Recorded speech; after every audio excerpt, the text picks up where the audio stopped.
സ്വദേശി അരുണിന്റെ വീട്ടിലായിരുന്നു മോഷണം. അരുണിന്റെ ഭാര്യ ശ്രുതിക്ക് തിരുവനന്തപുരത്താണ് വോട്ട് ചെയ്യേണ്ടിയിരുന്നത്. വോട്ട് രേഖപ്പെടുത്തുന്നതിനായി വ്യാഴാഴ്ച രാത്രി തന്നെ ഇരുവരും വീട് പൂട്ടി തിരുവനന്തപുരത്തേക്ക് പോയി. തിരിച്ച് വീട്ടിലെത്തിയപ്പോഴാണ് മോഷണ വിവരം അറിയുന്നത്. വീടിന്റെ മുൻവാതിൽ തകർത്ത നിലയിലായിരുന്നു.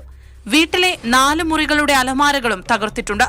വസ്ത്രങ്ങൾ വാരി വലിച്ചിട്ട നിലയിലും. അലമാരയിൽ സൂക്ഷിച്ചിരുന്ന 8 പവൻ സ്വർണ്ണാഭരണങ്ങൾ നഷ്ടമായി. 4000 രൂപയും മോഷ്ടാവ് കൊണ്ടുപോയി. പ്രത്യക്ഷത്തില് ഗോൾഡ് 9 പവനോളമുള്ള സ്വർണം, പിന്നെ വാച്ചുകള്, പിന്നെ ഒരു 4000 രൂപ പോയിട്ടുണ്ട്. ഇനിയിപ്പോ അടുത്ത തെരച്ചിലിൽ നമുക്ക് ഇനി വൈഫും കൂടെ വന്നാലേ ഇനി കൺഫേം ചെയ്യാൻ പറ്റുള്ളൂ. കൊട്ടിയം പോലീസ് സ്ഥലത്തെത്തി അന്വേഷണം തുടങ്ങിയിട്ടുണ്ട്.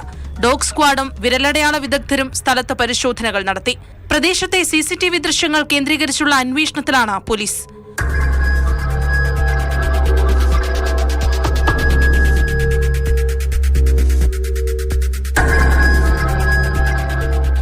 മാതൃഭൂമി ന്യൂസ്, കൊല്ലം.